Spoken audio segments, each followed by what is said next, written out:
అనుదిన వాగ్దాన సందేశం. యాకోబు రాసిన పత్రిక 4వ అధ్యాయం 10వ వచనం. ప్రభు దృష్టికి మిమ్మును మీరు తగ్గించుకోండి, అప్పుడు ఆయన మిమ్మల్ని హెచ్చించును. పిల్లారా, దేవుడు ఇక్కడ గొప్ప స్తోత్రాన్ని ఒకటి మనకు తెలియజేస్తున్నాడు. అదేమిటంటే, ప్రభు దృష్టికి మనం ఎప్పుడైతే తగ్గించుకుంటామో అప్పటి నుంచి దేవుడు మనల్ని హెచ్చించడం ప్రారంభిస్తాడు. అయితే ఈరోజు అనేక మంది ఇది తెలుసుకోక, ఇది అర్థం కాక, దీన్ని అనుసరించి నడుచుకోక వారి జీవితాలు ఇంకా తగ్గించబడుతూనే ఉన్నాయి. ఎందుకంటే వాళ్ళని వాళ్ళు హెచ్చించుకోవటమే తెలిసింది, కానీ ప్రభు దృష్టిలో ఎలా తగ్గించుకొని జీవించాలనేది ఇంకా నేర్చుకోలేదు. అలా నేర్చుకున్న ప్రతి ఒక్కరూ ప్రభు చేత హెచ్చించబడుతున్నారు. కాబట్టి నా ప్రియ సహోదరి సహోదరుడా, నీవు ప్రభు దృష్టిలో తగ్గించుకునే విధానం నేర్చుకోవాలి. ఎట్లనగా, ఆ రోజు అబ్రహాము దేవుని ఎదుటికి వెళ్ళి ప్రార్థన చేస్తూ, నేను దుమ్ముని ధూళిని, అయ్యా నా ప్రార్థన ఆలకించమని చెప్పి దేవుని వేడుకున్నాడు. ఆయన గురించి ఆయన చెప్పుకుంటూ దుమ్ముని ధూళిని అన్నాడు. ఆయన దుమ్ము ధూళ. ఆయన ఎంతోమంది పని వారికి పని కల్పిస్తున్నాడు. ఎంతో ఆస్తిమంతుడు అయినాడు. ఎంతో దేవుని చేత పిలువబడిన గొప్పవాడుగా ఉన్నాడు. అంత స్థితిలో ఉన్నప్పటికీ దేవుని ఎదుటికి వచ్చి ఏం చెప్తాడంటే, అయ్యా నేను దుమ్ముని ధూళిని, నేను ఒకసారి మాట్లాడతాను, ఆలకించయ్యా అంటాడు. దేవుడు అందుకే ఏమన్నాడు అంటే, నా పేరు పెట్టబడిన ప్రజలు తమను తాము తగ్గించుకొని వాళ్ళ చెడు మార్గాలు విడిచి నన్ను ఎతికి ప్రార్థన చేస్తే నేను వారి దేశాన్నే బాగు చేస్తాను అని చెప్పాడు. కాబట్టి నా ప్రియ సహోదరి సహోదరుడా, నీ ప్రార్థన ద్వారా దేశం బాగుపడే అవకాశం కూడా ఉంది. అయితే ఇది ఎలా చేయాలి అంటే, మనం తగ్గించుకోవాలి. తగ్గించుకోకుండా మనం ప్రార్థన చేస్తే ఆ ప్రార్థన వినడు. సుంకరి పరిసయుడు ఇద్దరూ ప్రార్థన చేశారు. సుంకరి తగ్గించుకొని ప్రార్థన చేశాడు. పరిసయుడు హెచ్చించుకొని ప్రార్థన చేశాడు. నేను నీతిమంతుణ్ణి, నేను దొంగని కాదు, వ్యభిచారిని కాదు, నేను అలా ఇలా అని చెప్పి ప్రార్థన చేశాడు. సుంకరి, అయ్యా నేను ఘోరమైన పాపిని, నీ చూసే అర్హత కూడా నాకు లేదు, ఆ యోగ్యత కూడా నాకు లేదని రొమ్ములు బాదుకుంటూ ప్రార్థన చేశాడు. దేవుడు పరిసయుని కంటే ఆ సుంకరిని హెచ్చించాడు. ఎందుకంటే ఆయన తగ్గించుకొని ప్రార్థన చేశాడు కాబట్టి నా ప్రియ సహోదరి సహోదరుడా, ఈరోజు నువ్వు కూడా నువ్వు తగ్గించుకొని ప్రార్థన చేయగలిగితే, తగ్గించుకొని ప్రభువుతో జీవించగలిగితే దేవుడు హెచ్చిస్తాడు.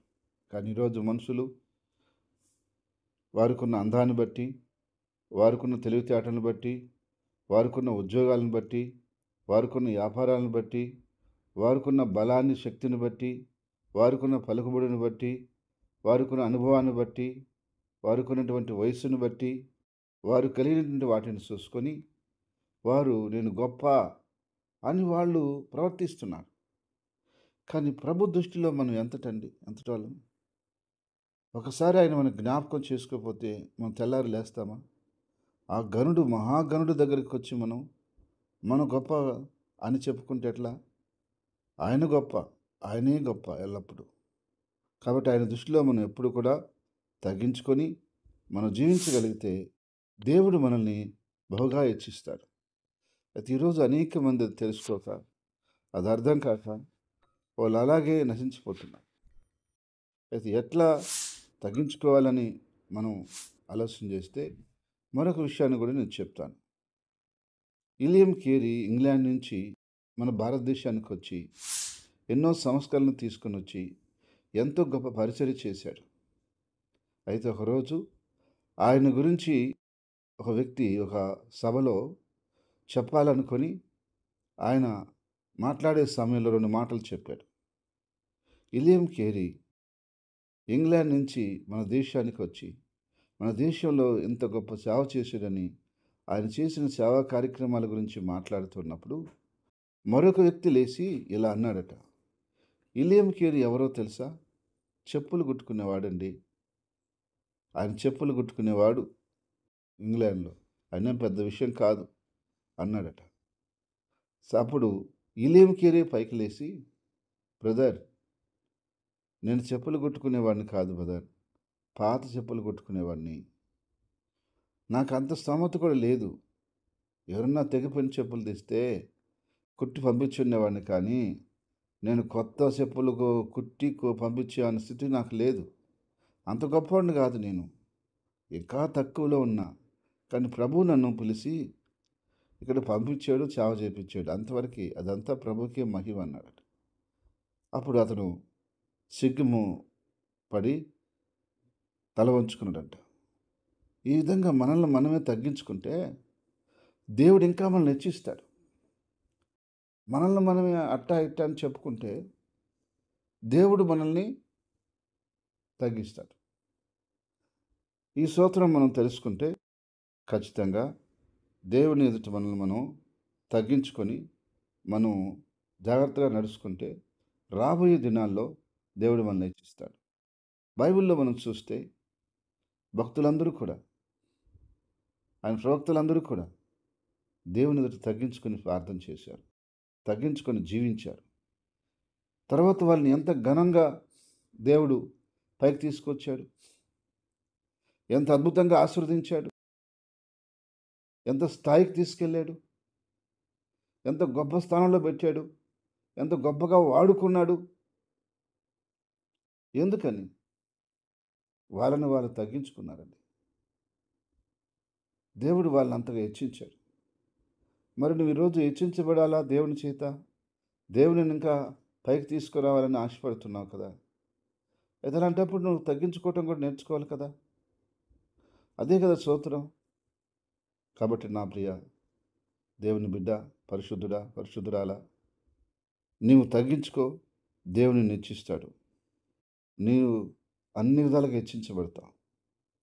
నువ్వు చేస్తున్న పనిబాటల్లో కానీ, ఉద్యోగంలో కానీ, వ్యాపారంలో కానీ, నీ యొక్క పనిబాట్ల ప్రయత్నాలు ఏతున్నాయి అన్ని విషయాల్లో నీకు ఆయన కృపనిచ్చి హెచ్చిస్తాడు.